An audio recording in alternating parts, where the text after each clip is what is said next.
Leader TV जे programme interview में आवां जो मेज़बान डॉक्टर अयूब शेख ऐं मूंसां गॾु आहे सिंधी ॿोली जो नामियारो अदीब, कहाणीकार, नावलिस्ट, शाइर। ऐं असां त उनखे पहिरियों सहाफ़ी ॾिठो, एडिटर ॾिठो, चीफ एडिटर ॾिठो ऐं कई मामलनि में हुनखे कई मुक़ाबलनि में ॾिठो, क़ौम परस्त तौरु ॾिठो ऐं साबिक़ वफ़ाक़ी वज़ीर हो तालीम जो, निगरान दौर में यूथ अफेयर्स जो ऐं क़ौमी यकजहती जो जनाब मदद अली सिंधी। सभु ख़बर आऊं थोरा तो आहियां उनजो त हुन असांखे टाइम ॾिनो ऐं असीं चाहियूं था त हुन खां हिकिड़ो तफ़सीली इंटरव्यू कयूं। अचो त हुन सां ॻाल्हायूं। साईं सलाम अलैकुम। ख़ैर, वॾी महिरबानी असांखे टाइम ॾियण जी। ऐं आउं चाहियां थो त तव्हांजा अदब ऐं सियासत ऐं जवानियूं पोइ शुरू थियनि। पहिरियों मां चाहींदुसि त तव्हां जंहिं शहर हैदराबाद में ॼावा हो, उन हैदराबाद शहर जो उहो ज़मानो, माना 12 अक्टूबर 1950 तव्हांजी ॾिनल आहे बर्थ डेट, त 74 साल तव्हांजी उमिरि वञी बीहे थी।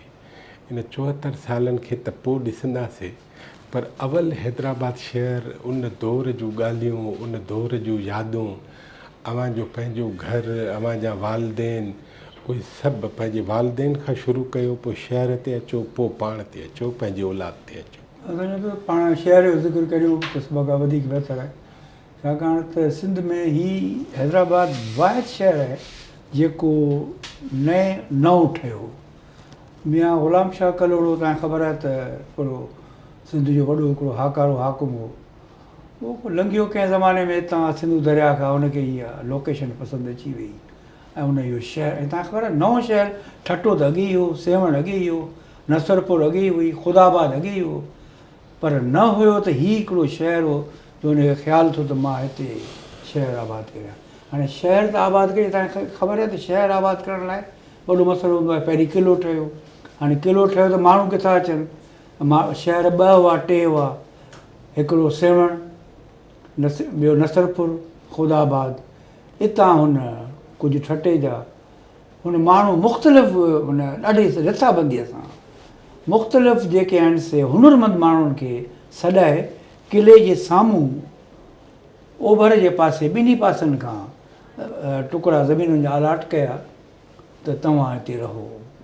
असांजी फैमिली जेका हुई, ख़ासि तरह मुंहिंजे ॾाॾाणी फैमिली, उहे जेके बाबा वारनि जी, छाकाणि वालदात वारे उहे सिमड़ में रहिया, उहे त देरि सां आया, पर बाबा वारनि जी फैमिली जेका आहे 1769 68 में जीअं शहर ठहियो तीअं लॾे अची हिते वेठा ऐं हुननि इहो उते वेठा अची, ऐं उन हैदराबाद शहर जो इहो शहर इहो ई हो। बाक़ी कचो सॾिबो, उलंदो कचो, ऐं टंडा सॾिबा हुआ, टंडो मीर महमूद, टंडो वली मोहम्मद, टंडो आगा, टंडो ठोड़ो, इहे हूंदा हुआ ॼण पसगिरदाई जा।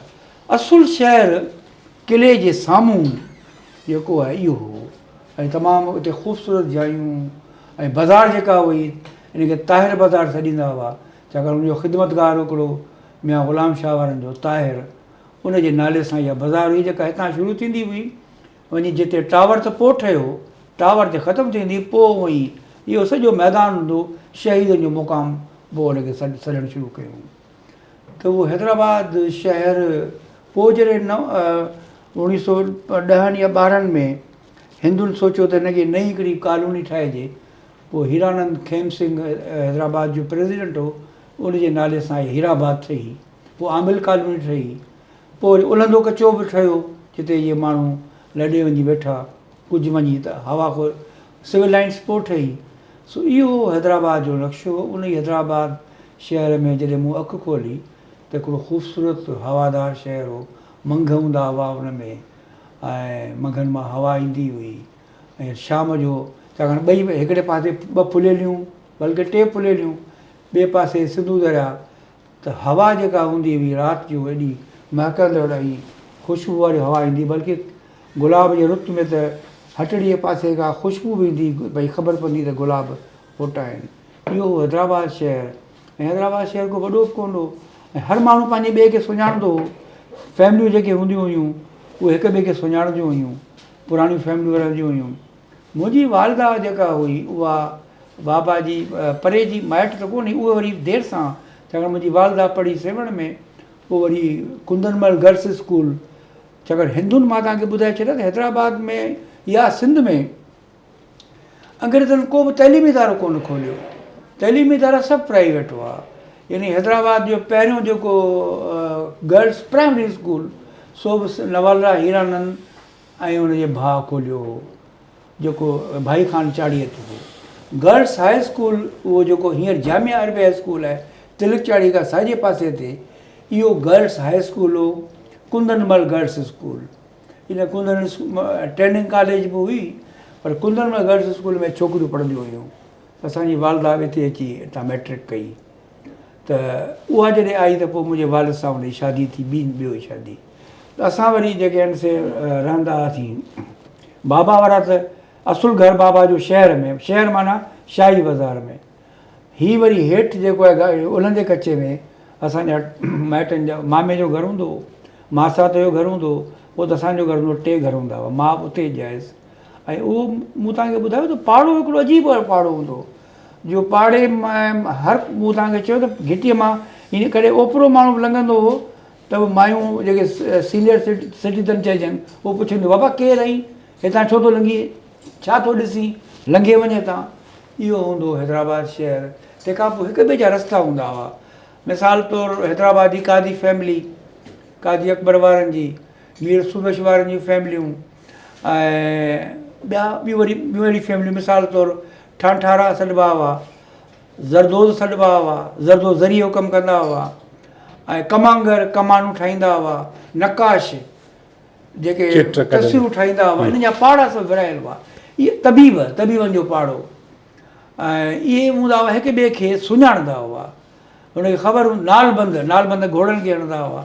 इहे सभु हिक ॿिए खे सुञाणंदा हुआ, ऐं इन्हनि जो मरण जीअण जो रस्तो हूंदो हो। उहो ज़मानो हैदराबाद जो हो जेको असां नंढे हूंदे ॾिठो, उहो हैदराबाद अॼु बि विसरे कोन थो। ऐं घोड़ा गाॾियूं, टांगा, विक्टोरिया, कुझु गाॾियूं हूंदियूं हुयूं, कारूं हूंदियूं हुयूं, पर ॾाढो पुरसुकून शहर। 10 बजे जहिड़ो बंदि थी वेंदो हो, सायरन वॼंदो, किले में हूंदो, असीं गुगू चवंदा हुआसीं, सायरन वॻो त माना हर माण्हू पंहिंजे घर में सायरन रोज़ वॼंदो, सुबुह जो 7 बजे ऐं राति जो 10 बजे। इहो 7 बजे तव्हांखे उथारे थो, इहो उथारींदो अथव 7 बजे स्कूल लाइ उथो, इहो बाक़ाइदे वॼंदो हो। तंहिंखां पोइ डिप्टी कमिश्नर, उन कलेक्टर जो जेको बंगलो हूंदो हो असांजे घर वेझो हो, त उहो बि अॻे छा त जेको झंडो हूंदो हो मुल्क जो, उहो उनखे ऊंदहि थियणु कोन ॾींदा हुआ। शाम थींदी बगल वॼंदो हो त झंडो लही वेंदो, वरी सुबुह जो 6 बजे सिज उभरण महिल उहो बगल जो आवाज़ु ॿुधोसीं। तंहिंखां पोइ Mira high school girls school हो, उनजी बस ईंदी हुई, उहो बि बगल वॼाईंदो हो सुबुह जो। यानी हिकिड़ो अजीब माहौल हो हैदराबाद जो। इहे हैदराबाद जूं मशहूरु फहमीदा हुसैन वारियूं, या जेका हम टीवी मैडम आहे सुल्ताना वारा, इहे सभु हिते इन्हनि में मीरा स्कूल में पढ़िया। इहो बस वीचारो पोड़ो कंडक्टर मूंखे यादि आहे, उहो सभिनी छोकिरियुनि खे खणी ईंदो हो स्कूल, वरी वापसि खणी ईंदो हो। इहो हैदराबाद शहर जो, उनजी तहज़ीब, तमदन, हिक ॿिए जो इज़त करणु, मुहबत करणु, मरणे पड़े में गॾु अचणु। हीअं ख़बर हूंदी त भई ही केरु आहिनि, ही कहिड़ी फैमिली आहे। ऐं हिकिड़ो अजीब तरीक़ो, असांजी ख़ुदि फैमिली तमामु वॾी हूंदी हुई, माना राज हुनखे चवंदा हुआ। उनजी पंहिंजो उन ज़माने में शादी घर हूंदो हो। मूंखे पाण हैरत आहे त उन्हनि इहो कीअं ठाहियो, माना शादी हाल, माना घरु हिकिड़ो, उन में वञी शादी थींदी हुई। पासे में ॿियो हिकिड़ो हूंदो, हुन में मर्द वेहंदा हुआ, हुते औरतूं वेहंदियूं हुयूं। 7-8 ॾींहं पियो हलंदो हो, काज हलंदो हो, पोइ हुन में मुख़्तलिफ़ ताम तयारु थींदा हुआ। इहो हैदराबाद असां ॾिठो। ऐं ख़ासि होटलूं हूंदियूं हुयूं, मिसाल तौरु हैदराबाद में हिकिड़ी होटल हूंदी कोरनीपड़ में, रमूअ जी होटल, उनजा सीख कबाब, उनजी प्याज़ चाप, जेका उफराटा, या सुल्तान होटल गाॾी खाते में हूंदी हुई हिकिड़ी, कराची होटल, ईरान होटलूं हूंदियूं हुयूं, चांहि वञी पीबी हुई। पर उन ज़माने में हिकिड़ो हूंदो त नवजो असां जेके हूंदा हुआसीं, नंढनि ॿारनि खे होटल में विहणु मायूस सम्झो वेंदो हो, ऐब सम्झो वेंदो, ऐब हूंदो हो। पोइ इहो ईद जे ॾींहुं असांखे खुली छुटी हूंदी हुई, पोइ पाड़े जा छोकिरा छोकिरियूं वेंदा हुआसीं। छोकिरियूं बि छोकिरियूं बि गॾु हूंदियूं। अच्छा। इहा हूंदी आहे दादी। सुल्तान होटल में मूंखे यादि आहे त हाफ माना अठाने जो ॿोड़ ॿियाने जो नान ऐं अठाने जी आइस्क्रीम, इहो खाई ॼण माण्हू अलाए घर में 70 अचूं तयारु हूंदियूं हुयूं। पुलाउ ठहंदा हुआ, ॿोड़ ठहंदा हुआ, मुख़्तलिफ़। पर असां चङी पिट हूंदी त बाबा होटल में मानी खाइबी। क़ैदम आज़ादु थियो ईद जे ॾींहुं वेंदो हो, चांहि बि पी हुई, खीर पती चांहि, हुनखे चवंदा अलाए पूनिया अलाए अजीबो ग़रीब नालो हूंदो हो। इहो हैदराबाद शहर हो। ऐं मूं उहो अहिड़ो वरी इन जहिड़ो माहौल शिकारपुर में चवनि था हो, सेवण में त असां कोन ॾिठो, टटे में कोन ॾिठो अथई। पर हैदराबाद शहर जी जेका जो मिज़ाज हो उहो जीअं दारुल हुकूमत गाॾी जीअं ॿोली ख़ासि ज़ेर ज़बर जी, एॾी ज़ेर ज़बर मूं जेका हैदराबाद जे माण्हुनि में ॾिठी उहा किथे कोन थी। अक्सर माण्हुनि जी लहजो ख़राबु हूंदो आहे, ज़ेर ज़बर न हूंदी आहे। पर हीउ जेको विच वारो इलाइक़ो आहे, इन्हनि माण्हुनि जी जेका आहे सा ज़बान ॾाढी सुधरियल हुई। तंहिंखां पोइ हैदराबाद अदब जो बैरोमीटर हो, रिसाला निकिरंदा हुआ, महिराण टिमाही निकिरंदो हो, ऐं वॾी ॻाल्हि त गुलफुल रिसालो निकिरंदो हो। अदबी बोर्ड खण कराची मां लॾे आयो हिते, सिंध यूनिवर्सिटी अलामा साहब 52 में वठी आयो। त पुराणो प्रभदास स्कूल जेको इहो नव विद्यालय स्कूल, इहो बि हैदराबाद जो मॉडर्न स्कूल। इहे इन जो अॼु बि बिल्डिंगूं ॾिसंदो त हैदराबाद जो इहा ओल्ड कैंपस जेके नव विद्यालय था चवनि, इहो या ही जेको नवल राय हिरानंद स्कूल, इन्हनि ॿिन्ही जूं बिल्डिंगूं अॼु बि तव्हां ॾिसंदो शानदार बिल्डिंगूं आहिनि। ऐं उन्हनि स्कूलनि में उन ख़ासि तरह नव विद्यालय में अलामा साहब जॾहिं यूनिवर्सिटी जी खोली त हिकिड़ो नओं माहौल पैदा थी वियो। यूनिवर्सिटी थी, उन में छोकिरा छोकिरियूं अलामा उन वक़्तु हालांकि यूनिवर्सिटीअ जो कमु फ़क़ति छा हो, ऐं तव्हांखे हैरत ॿुधायांव त फ़क़ति 2 कॉलेजनि जो इम्तिहान वठणु। हिकिड़ी कॉलेज गवर्नमेंट कॉलेज पुलेली वारी, हिकिड़ी गवर्नमेंट जेका CSS college Sitaram Chelaram college Shikarpur वारी। फ़क़ति उन ग़रीब जो इहो कमु हो। हुन छा कयो जो हिन इदारे खे हिकिड़ो तदरीसी तइलीम ॾियण जो इदारो चेंज बनाई, मुख़्तलिफ़ डिपार्टमेंट्स ठाही। तंहिंखां पोइ Sindhi department, Urdu department, physics department, biology department, press ठाराई त प्रेस में किताब छपजनि, ऐं कैंटीन। हुन माण्हू हिकिड़ो नओं हिकिड़ो ॾिनो, हैदराबाद जूं छोकिरियूं छोकिरा विया हुते, वञी यूनिवर्सिटी में दाख़िला वरितऊं। अलामा त हिकिड़ो अजीब हिकिड़ो माहौल हिकिड़ो हैदराबाद जो अदबी माहौल क्रिएट थियो। अलामा साहबु ख़ुदि पाण लेक्चर ॾींदो हो इन में ओल्ड कैंपस में। मूंखे हल्की यादगिरी आहे, 1-2 दफ़ो वियुसि, पर उहो नंढा हुआसीं सम्झ में असांखे कोन ईंदो। उहो अंग्रेज़ी में लेक्चर ॾींदो, पर माण्हू पिंड पिण थी हुन लेक्चर ॿुधंदा हुआ। इहो बि हैदराबाद जूं सिनेमाऊं सुठियूं हूंदियूं हुयूं, ऐं असांजी ख़ुदि सिनेमा हुई कैसर सिनेमा। पर असांखे इहो आहे त घणो करे 11 जो आचर जहिड़ी 11 बजे शो थींदो हो, मॉर्निंग शो अंग्रेज़ी फिल्मुनि जो। पोइ इहो एलीट क्लास उन में वेंदो हो, उहो वञी ॾिसंदो। पर पोइ असांखे वरी करे शौक़ु थींदो त पोइ इजाज़त वठी पंहिंजे कंहिं माइट सां गॾु पंहिंजी सिनेमा में वेंदा हुआसीं, पंहिंजी फिल्म ॾिसंदा हुआसीं। न त तव्हां पंहिंजी सिनेमा में बि न वञी न सघंदा? ईअं न वञण इजाज़त कोन, इजाज़त ईअं कोन हूंदी, वॾनि पारां मनाए वञणु मना हूंदी हुई। ऐं उहो स्कूल जेके तमामु सुठा, ख़ुदि आउं जेको पढ़ियुसि पहिरीं दाख़िल थियुसि बोरावंचर में, उते कोन पढ़ियुसि। पोइ था पुछो। उहो पतो पुछो। मां तव्हां खां 2-3 शयूं पुछां। 62 फैमिलियूं हिंदुनि ऐं मुसलमाननि जूं कहिड़ियूं? 62 हिंदू घणा लॾे चुका हुआ। अच्छा। मुंहिंजे साबर में। पर 62 फैमिलियुनि में सभ खां जेका 62 फैमिली मूं ॾिठी उहा काज़िन जी फैमिली हुई। टालपुरनि खां बि वधीक? न त ॿुधायांव थो, असां हाणे जिन सां असांजा फैमिली ट्रिम्स हुआ, तमामु घणा माइट जहिड़ा थियल, जिन असीं ईंदड़ हुआसीं। सभ खां जेका जेका असांजी वेझी फैमिली हुई उहा काज़िन जी फैमिली हुई, ऐं उहा मॉडर्न फैमिली हुई। सभु रिलायंस में रहंदा हुआ। हैदराबाद जे तिलक चाढ़े खां हेठि प्रताप महल, हिकिड़ो ख़ूबसूरत महल आहे, उहो इहो हिंदुनि जो हो, सेठ प्रताप राय जो। तंहिंखां पोइ वरी 2 नंबर हुआ टालपुर फैमिली, मीर रसूल बख्श, मीर अली अहमद। 3 नंबर फैमिली हुई सेठ कमालुद्दीन मेमण वारनि जी। इहे 3 फैमिलियूं हिकिड़ियूं हैदराबाद जूं 62 हुयूं। उनजे मुक़ाबले में वरी मुहाजिरनि जी बि हिकिड़ी फैमिली, मुबारक अली, उहो जेको नाबीन हूंदो हो पर वॾो साथदान उहो बि, उहा बि अच्छा उहा हुई मुबारक अली। मुबारक अली शाह।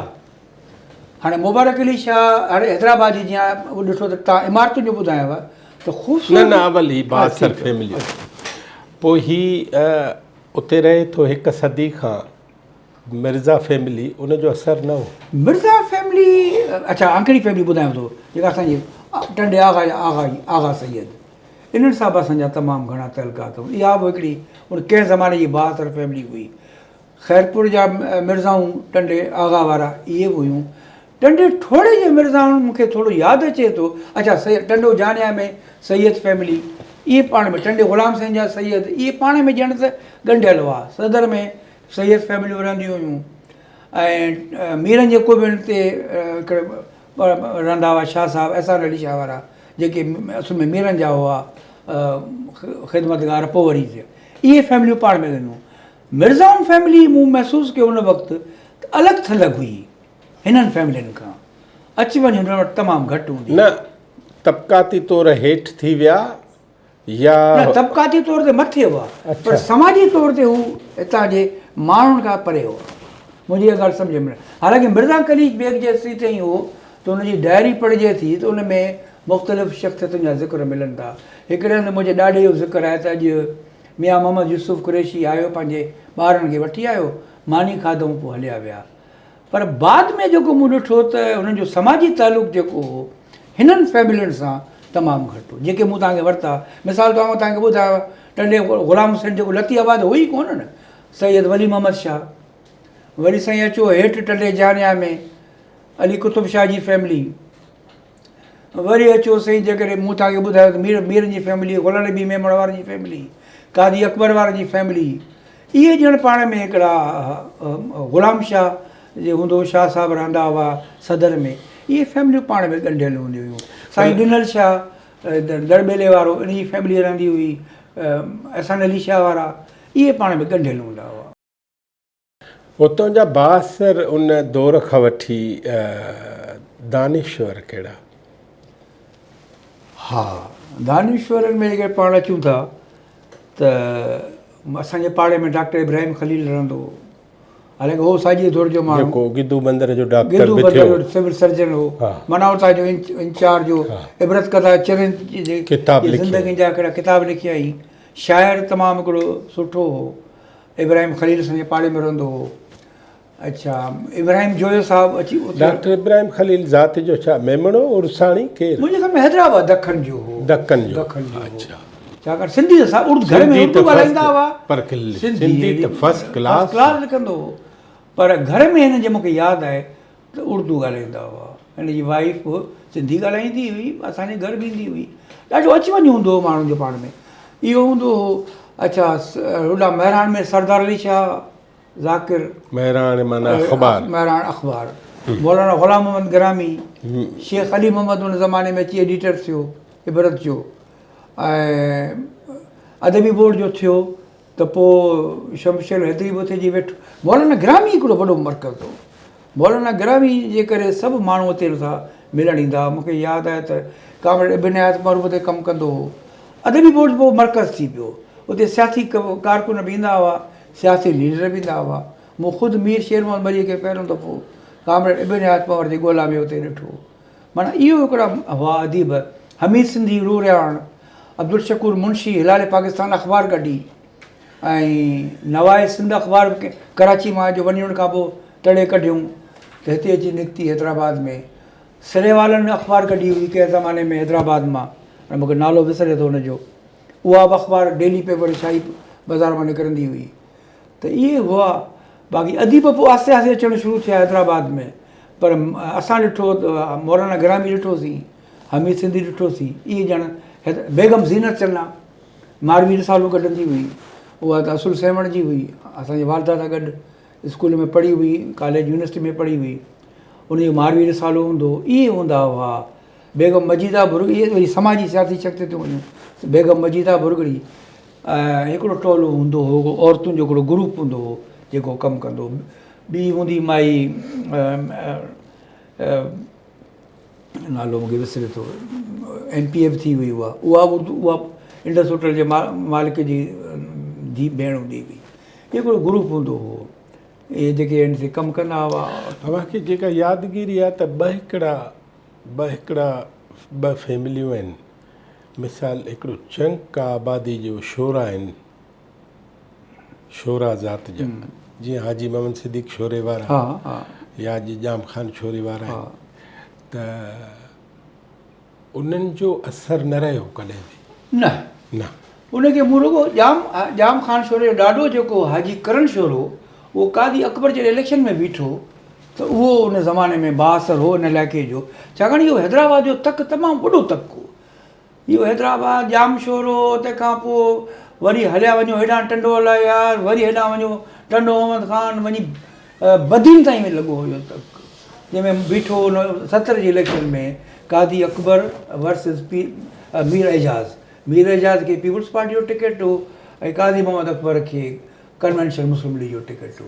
उन ज़माने में शोरनि जो असां ॾिठो इहे, छाकाणि जाम शोरे वेंदा हुआसीं असीं नंढे हूंदे, पुल ॾिसणु वेंदा हुआसीं, छाकाणि दरिया में पाणी ईंदो त पोइ हैदराबाद जूं फैमिलियूं वरी विक्टोरिया गार्डन में चढ़ी वेंदियूं हुयूं, हुते वञी दरिया में पोइ शयूं उछलींदियूं हुयूं ऐं ॿेड़ी पिकनिक हलाए मोटंदियूं, न त घणो करे माण्हू गिदू बंदर वेंदा हुआ दरिया ते।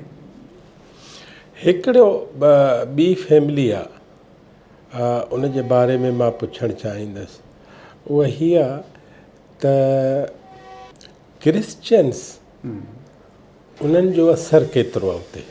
क्रिश्चियन जो असरु मूं ॾिठो त सवाइ इन्हनि ॿिनि स्कूलनि जे तालीमी तौर ते इलाही, तइलीमी तौर ते, जीअं सेंट मैरी, सेंट बोनावेंचर, तॾहिं पोइ नुज़त पोइ थी कॉलेज, पर तेसीं हिते इहे ॿ हुआ इन जा, पर हू घणो करे मज़हबनि में ॿियनि से छेड़खानी कोन कंदा हुआ। पर तालीमी इदारा हुन जा जेके, जीअं मूं तव्हांखे चयो न, पर हुन खोलण में ॿिया हिंदू जेके न, हाणे तव्हां इन मौज़ूअ ते था अचो त हैदराबाद में जीअं ई अंग्रेज़ आया स्कूल कोन हुआ, पोइ हैदराबाद जो हिकिड़ो कलेक्टर हो, उन जेको आहे चयो त भई हिते हिकिड़ो स्कूल खोलिजे, कोशिशि कीअं पर कामयाबु न थियो। पोइ पहिरियों गर्ल्स स्कूल जेको खोलियो आहे उहो आहे नवल राय ऐं हीरानंद पंहिंजी पीउ जे यादि में हिकिड़ो स्कूल खोलियो इन चाड़ीअ ते, भाई खाने चाड़ीअ ते।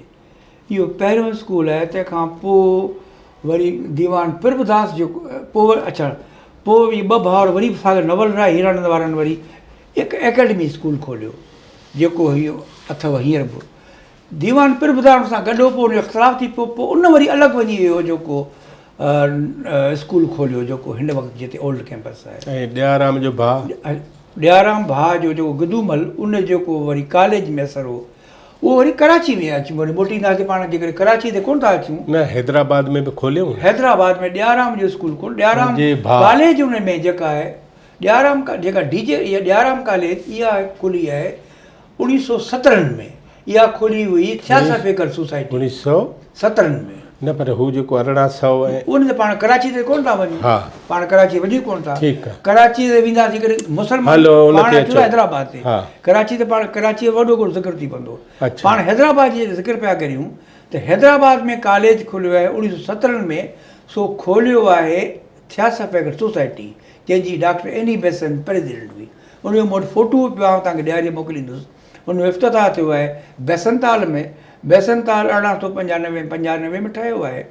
त इहो पढ़ियलु लिखियलु जेके हिंदू आहे तिन इहो बेसनताल ठारायो, ऐं इहा डीजे कॉलेज जे लाइ ज़मीन बि जेका आहे, जेको ॾियाराम गिदूमल, उन में उन्हनि शायदि, अच्छा, उनजो जेको भाउ हो दीवान मिठाराम, उहो वॾो को दयालू माण्हू हो, ध्यानु उन हिते त आउं वरी कराची ॻाल्हि कोन थो करियां, हैदराबाद में जेको सरकारी स्कूल खुलियो उन लाइ हॉल ठारायईं, ठीकु आहे। वरी जेको इहा नवल राय हीरानंद लाइ छोकिरा रहंदा किथे रहनि, पोयां मिठाराम हॉस्टल, इहो दीवान मिठाराम जेको आहे तमामु घणो उन पैसा ख़र्चु कया। हाणे हीउ जेको नूर मोहम्मद हाई स्कूल, इहो बेसिकली हो सरकारी स्कूल। नूर मोहम्मद चयो त मुसलमाननि खे तकलीफ़ आहे, सो मूंखे ॾियो त इहो वठी हुन स्कूल खोलियो, ऐं पोइ पंहिंजे ख़र्च ते मुस्लिम हॉस्टल ठारायईं लाखेर साहब, नूर मोहम्मद लाखेर। हुन जो आख़िर में हुन वक़्तु पैसा खुटी पियसि, त हीउ जेको सदर में हुनजो ख़ूबसूरत बंगलो हूंदो हो, उहो उन ज़माने में 18,000 में अब्दुल समद काछेले खे विकियईं, पाण वञी मसवाड़ी जाइ में रही पियो।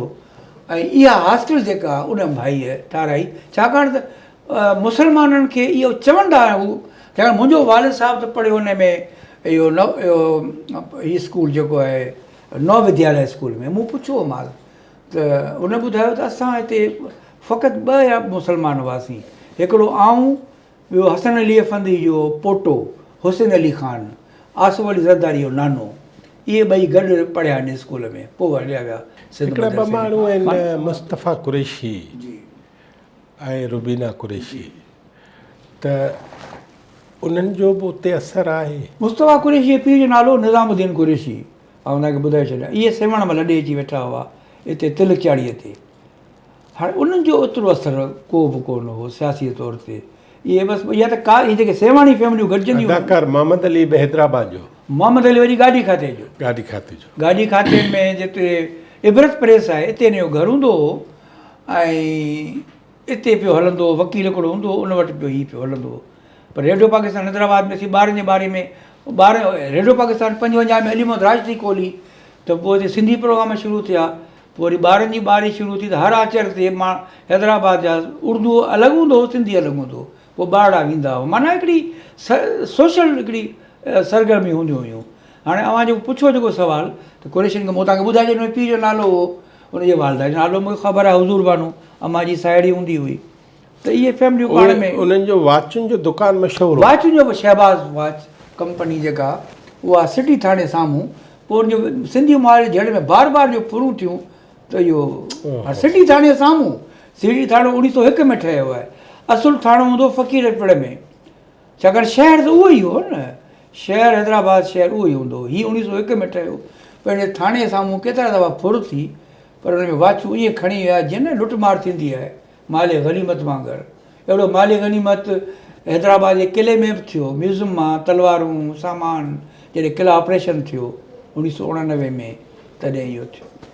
उन दौर जूं हैदराबाद में मशहूरु जायूं बि ऐं पाड़ा, उन्हनि जो पंहिंजो हिसाब। मूं तव्हां पहिरीं शहर जो ज़िक्र कयो, त पाण जॾहिं शहर खां शुरू कंदासीं त ख़ुदि इन शहर जे जेके शाही बाज़ार जे 2 पासा तव्हां ॾिसंदो त हिन में एॾियूं ख़ूबसूरत बिल्डिंगूं ठहियल आहिनि, पथर जूं ठहियल, जंहिंजी का इंतिहा कान्हे। पोइ वरी जॾहिं हिंदुनि इहो हीराबाद ठाही, त हीराबाद में बि उन्हनि तमामु ख़ूबसूरत बिल्डिंगूं ठाहियूं। पर इन खां पोइ हुननि वरी हिकिड़ी आमिल कॉलोनी ठाही। आमिल कॉलोनी जो वरी इहो सिस्टम हो त घर जो बंगले जो घर जो घरु, बंगले जो बंगलो। पहिरीं गिड़बो हो साॼे पासे, छाकाणि हमेशह घरनि जा ॾखण पासे मुंहुं हूंदा हुआ। साॼे पासे विरांडो, विरांडे खां पोइ अंदरि कमरा, वरी ॾाकण चढ़ी वञी मथे माड़ी, वरी हेॾां अङण, पोइ वॉशरूम्स, बाथरूम्स, बोरची खाना, वरी ओचितो दरवाज़ो खोलियो त शाही लॉन। माना बंगले जो बंगलो, घर जो घरु, इहो मूं किथे विलास हिते ई ॾिठा।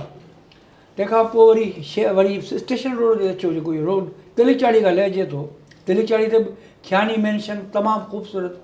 असांजो घरु मूमा पैलेस जेको हूंदो बाटा शू जे मथां, इहे ख़ूबसूरत बिल्डिंगूं, रूप महल ख़ूबसूरत बिल्डिंग।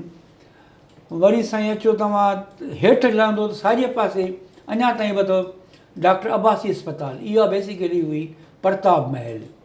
इहे 2 भाउर हुआ हैदराबाद जा भाई बंद, हिकिड़ो सेठ प्रताप राय ऐं ॿियो सेठ नारायण। इन्हनि 2 हिकिड़ा ख़ूबसूरत महल ठाहिराया। प्रताप महल बाद में अब्बासी ख़ान बहादुर अब्दुल अब्बासी सेवण जो ई हो, काज़िन जो सौट हो, उन वरितो, किले में वठी या पैसा वठी छॾी, उहो अञा क़ाइमु आहे। पर हू जेको नारायण महल उहो ओतिरो ई ख़ूबसूरत हो।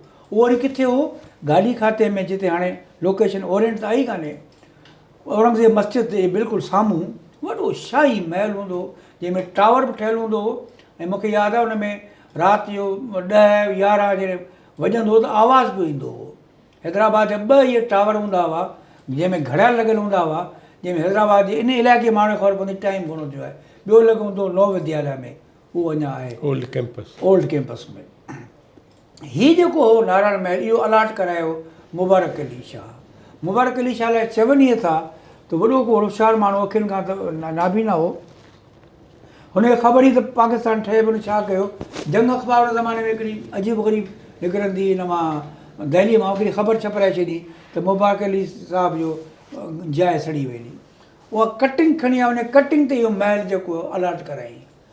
उहो महल हाणे ढही वियो उते हिकिड़ी तमामु हिकिड़ी बदसूरत बिल्डिंग ठही वई आहे ऐं इहे हैदराबाद जूं ख़ूबसूरत जायूं हुयूं ख़ासि तरह जेके मूं तव्हांखे ॿुधायो अञा बि तव्हां जेके तिलेचाड़ी खां लही हेठि ईंदो त ॿिन्ही पासे जायूं जेके हिंद हूंदा हुआ भाईबंद ऐं ख़ासि तरह सिंध वर्की इहे कमाईंदा त ॿाहिरि हुआ पैसा खणी ईंदा हुआ हिते हिननि जूं जायूं हीराबाद जूं घिटियूं सिधियूं यानी हिकिड़ी घिटीअ में सिधी वञी टंडे वलीमन में पवंदी ॿी घिटी हेठां मथे जाइ हेठि वरी नौकरनि जूं भैया जेके मुंहिंजा नौकर हूंदा हुआ तिन जूं जायूं रहण जूं जायूं सो हैदराबाद जूं ख़ूबसूरत जायूं आहिस्ते आहिस्ते ॾहनि पियूं ऐं हेरिटेज न हुअण जे करे कानून सही तरह अमल दरामद न थियण जे करे ख़ुदि इहो जेको ख्यानी मैंशन आहे उनजो बि जेको आहे सो उन में लिफ्ट लॻल हूंदी हुई उनजो अधु सो ढाए छॾियो अथनि पर बहरहाल हाणे कोर्ट में विया आहिनि उहो बची वियो आहे जेकॾहिं अञा बि न बचायूं त हीअ ऐं मां अॼु बि चवां त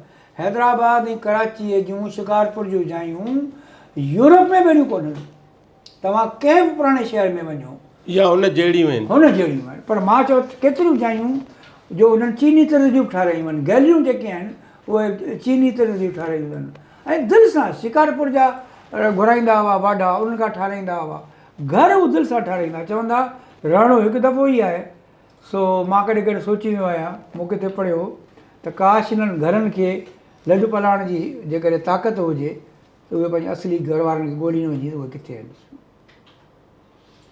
भले साईं उहो हिन शहर जे बारे में हिकिड़ो आख़िरी सुवाल मां त जेके इन्फ्लुएंशियल फैमिलियूं जीअं तव्हां ॿुधायूं त सिनेमाऊं हुयूं होटलुनि जो बि रवाजु हो इन्फ्लुएंशियल्स में साईं होटलुनि जो न हुयो होटल वॾे वॾी हिकिड़ी सुठी हूंदी खाधे जी होटल कराची होटल उहो सेठ मोहम्मद हूंदो हो उनजी हुई उन मानी खाई बि रहणु कोन हूंदो हो वरी गाॾी खाते में हूंदी सुल्तान होटल तमामु पाकिस्तान खां पहिरीं जी ॻाल्हि हुई उहो उर्दू स्पीकिंग हुआ पर हुनजी होटल ॾाढी मानी हुनजी मशहूरु हूंदी हुई उन्हनि वरी ॿी हिकिड़ी लाजिंग सुल्तान लाजिंग खोली हुई हीअ जेका शम्स सिनेमा इहा बेसिकली जगत सिनेमा हुई इन में जेके उन्हनि अलाट कराए उते जेको आहे पोइ पहिरीं हुई चरागदीन जी पोइ हिननि वरिती रहण जी होटल जेका पोइ ठही इंडस पहिरीं रिट्स ठही रिट्स होटल हा पोइ ठही इंडस होटल इहा जेका मूं तव्हांखे सवेल ॻाल्हि कई उहा ई बेगम ताहिरा आगा इन जी फैमिली हूंदी हुई जेका NPF थी ऐं मुस्लिम लीग में बि हूंदी हुई इंडस होटल रहण लाइ हुई ऐं रिट्स ऐं पोइ उन मुक़ाबले में वरी ठही जेका फारान होटल खां पहिरीं 1968-69 में कादी साहिबनि ॿिन्ही भाउरनि शौक़ में इहो कर्ज़ु वठी ओरिएंट होटल ठाही जेका उन दौर जी 4 स्टार होटल हुई हैदराबाद जी अच्छा बिल्कुलु उन ज़माने में बि रुपए चांहि हूंदी हुई तॾहिं ॿई फैमिलियूं गॾु हुयूं ॿई भाउर गॾु हुआ कादी अकबर ऐं कादी आबिद ऐं उन में सिंधी खाधा पुला पले जो पुलाउ ऐं नूरी लाउंज तमाची लाउंज चांहियूं बंगाली बोरची घुरायूं चिकन पैटीज़ ऐं ॾाढी हिकिड़ी सिनेमा हॉल हूंदो हो मथे हुन में ऐं बार हूंदी हुई पर पोइ जेको आहे सो सियासी दबाउनि जे करे होटल तबाह थी वई पोइ जेका अच्छा साइंजीज़ बि खुली इहे सभु बाद में खुलियूं पर पहिरीं होटल जेका साइंजीज़ हुई कैंटोनमेंट जी बिल्डिंग हुई उन्हनि ठाराए पोइ इहा साइंजीज़ होटल खुली उहा मोटेल हुन कुझु वक़्त लाइ रहंदा हुआ पर घणा माण्हू जेके सिंधी वॾेरा इहे वरी स्टेशन ते होटलूं हूंदियूं हुयूं फिरदोस इन क़िस्म जूं होटलूं स्टेशन तां लहंदा हुआ उते रहंदा हुआ ऐं इन्हनि होटलुनि खे उहे कुझु आहिनि कुझु ख़तमु थी वियूं आहिनि पर होटलुनि वारनि जी का बि उन में एतिरो कोन हो हैदराबाद खां ॿाहिरि जा माण्हू जेके अची रहिया जीअं मोहम्मद अली शाह जामोर ज़िले council local body of president थियो मीर ग़ुलाम अली ख़ान ज़िले लोकल बॉडी ऑफ प्रेसिडेंट थियो इन्हनि पंहिंजा बंगला सिविल लाइन्स में वरिता इहे बि हिते रहंदा हुआ सियासी तौर ते इहे बि पावरफुल हुआ नाज़रीन असांजो हैदराबाद जो चैप्टर बज़बानी जनाब मदद अली सिंधी हिते पूरो थियो कई ॻाल्हियूं साईं खां रहिजी वियूं हूंदियूं कई ॻाल्हियूं असांखे ख़बर ई न आहिनि खोड़ हिकिड़ा माण्हू आहिनि खोड़ हिकिड़ियूं शख़्सियतूं आहिनि जायूं जॻहूं उन्हनि जा पंहिंजा पंहिंजा अफ़साना ऐं कहाणियूं आहिनि असां जनाब मदद अली सिंधी सां वरी हैदराबाद खां पोइ हुनजी ज़ाती ज़िंदगी वारे चैप्टर ते ईंदासीं हीअ अॼोके चैप्टर खे हिते पूरो था कयूं लीडर TV ॾिसण जी वॾी महिरबानी।